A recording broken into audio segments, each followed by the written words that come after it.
मान्य श्रोताओं, मैं ज़ियाउल हक, प्रवक्ता अंग्रेजी वैदिक इंटर कॉलेज कुरमाली, जनपद शामली, शासन के आदेश अनुसार सन 1857 की क्रांति के विषय पर अपने विचार प्रस्तुत कर रहा हूँ।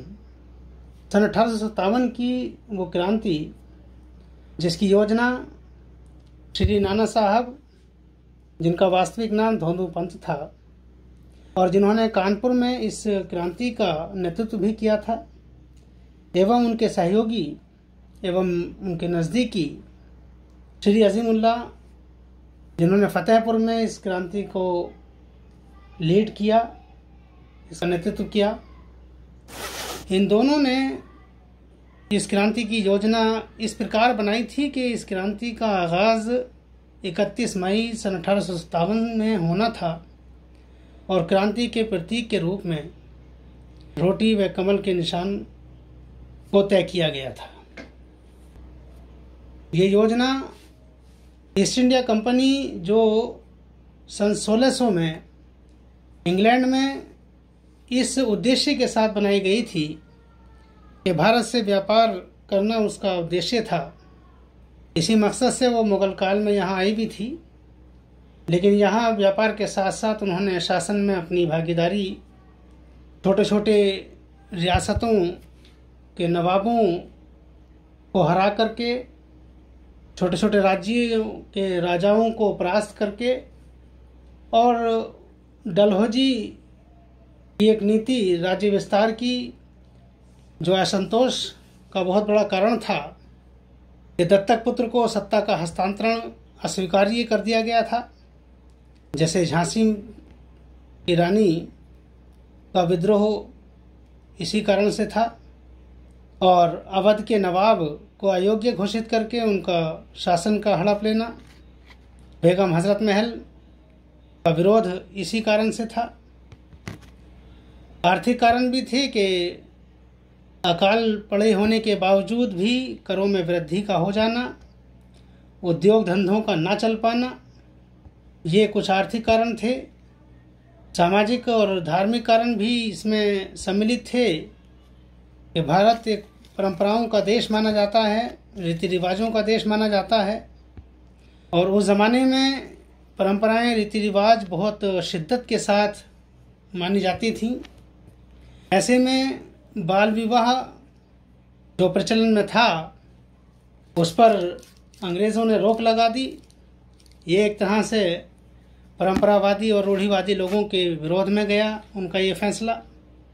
विधवाओं का विवाह जो था उस समय प्रचलन में नहीं था, लेकिन अंग्रेज़ों ने उसको आरंभ कराया, विधवाओं का पुनर्विवाह कराना शुरू किया। ये भी परंपरावादी और रूढ़िवादी लोगों के विरोध में गया, जो अंग्रेज़ों के लिए एक असंतोष का, अंग्रेज़ों के प्रति भारतीयों के मन में असंतोष का एक और कारण बना।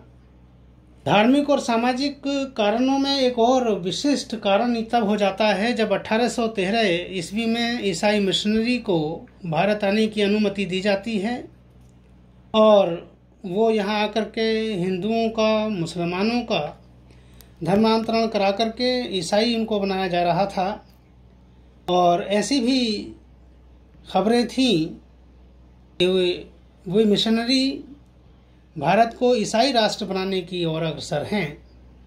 इस क्रांति के कारणों में सैन्य कारण भी सम्मिलित थे। सैन्य कारण एवं तत्कालिक कारण दोनों को अगर हम संयुक्त रूप से मिला करके देखें तो भारतीय 5 सैनिकों पर 1 सैनिक अंग्रेजी नियुक्त किया जाता था, जो उनके बॉस की तरह से और उनके अधिकारी के तौर पर नियुक्त होता था। संख्या में अधिक होने के बावजूद भी भारतीयों को बहुत ऊंचा और रसूखदार पद नहीं दिया जाता था।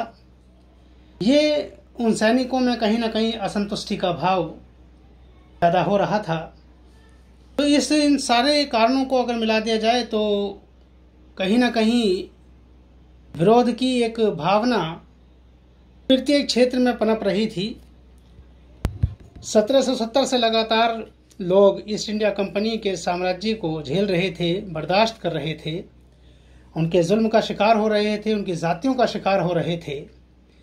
और जैसा कहा भी गया है कि खून फिर खून है, टपकेगा तो जम जाएगा। जुल्म फिर जुल्म है, बढ़ जाएगा तो मिट जाएगा।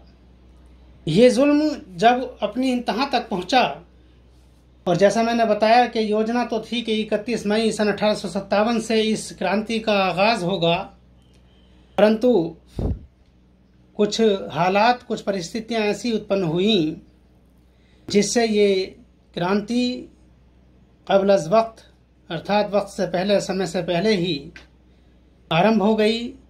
और उसका एक बड़ा महत्वपूर्ण कारण था लॉर्ड कैनिंग का यहाँ वायसराय बनना, और उन्हों का एक निर्णय कि परंपरागत बंदूकों को हटा करके नई एनफील्ड राइफल्स को लागू करना।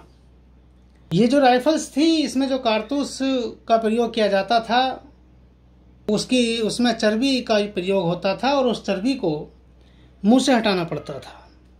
वो चर्बी जो कारतूस में लगी होती थी, वो या तो गाय की चर्बी होती थी या सूअर की चर्बी होती थी।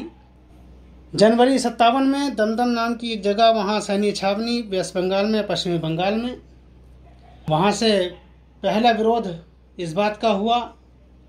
फरवरी सन 57 में बहरामपुर छावनी में, और ये विरोध मार्च में बैरकपुर नाम की छावनी में पहुंचा, और वहाँ 34वीं बटालियन में मंगल पांडे नाम के एक सिपाही थे, बड़े आक्रोशित हो गए इस बात को सुनते ही, और उन्होंने विरोध में आपे से बाहर होकर के विरोध स्वरूप अंग्रेजी लेफ्टिनेंट बाग और मेजर सार्जेंट ह्यूरसन, 2 अंग्रेजी शासकों को, अंग्रेजी ऑफिसर्स को, अंग्रेजी अधिकारियों को गोली मार दी।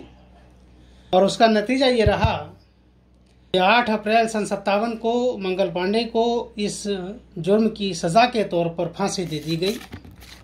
मंगल पांडे को दी गई वो फांसी जंगल की आग की तरह से सैन्य छावनियों में फैल गई, और वो क्रांति जो 31 मई सन 57 से प्रस्तावित थी होनी, वो 10 मई सन 1857 से मेरठ से धन सिंह गुर्जर के नेतृत्व में आरंभ हो गई। रात के 2 बजे उन्होंने कारागार पर हमला करके समस्त सरकारी बंदियों को छुड़ा लिया, और वो जो बंदी छुड़ाए गए वो भी क्रांतिकारियों के साथ सम्मिलित हो गए, और ये क्रांतिकारी दिल्ली की तरफ कूच कर गए। 11 तारीख को ये दिल्ली पहुँचे, और 12 तारीख को, 12 मई सन 1857 को दिल्ली पर अधिकार प्राप्त करके इन्होंने बहादुर शाह द्वितीय या बहादुर शाह जफर को अपना शासक माना। लेकिन बहादुर शाह जफर बड़े ज़ईफ थे, उम्र के उस पड़ाव में थे, कमज़ोर भी थे, अतः उनका जो वास्तविक नेतृत्व किया वो बहादुर शाह जफर के सेनापति बख्त खान ने किया। दिल्ली के बाद ये धीरे धीरे उत्तर भारत में फैलता गया। झांसी, अवध, इलाहाबाद, बरेली, अलग अलग जगहों पर ये नेतृत्व फैलता गया, ये विरोध फैलता गया, और अल्टीमेटली ये हुआ कि इस क्रांति को, इस इनकलाब को अंग्रेज़ों ने दमन कर दिया।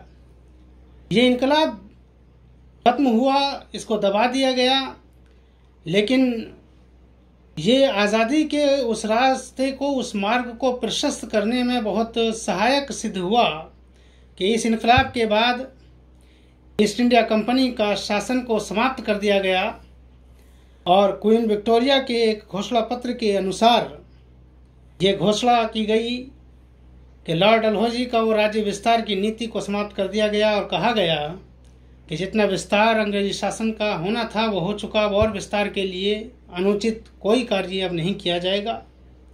सेना में सैनिकों के साथ समान व्यवहार का आश्वासन दिया गया, जिसने, जैसे कहा जाता है कि पत्थर टूटता तो आखिरी चोट से है, लेकिन पहले की चोटें भी बेकार नहीं जाती हैं। इसी प्रकार आज़ादी जिस संघर्ष के बाद मिली, उस आज़ादी के पहले संघर्ष के तौर पे अगर हम किसी एक इनकलाब को, किसी एक क्रांति को और किसी एक बहुत बड़े संघर्ष को देखते हैं, तो उसमें हमें सन 1857 की ये क्रांति, ये इनकलाब नज़र आता है।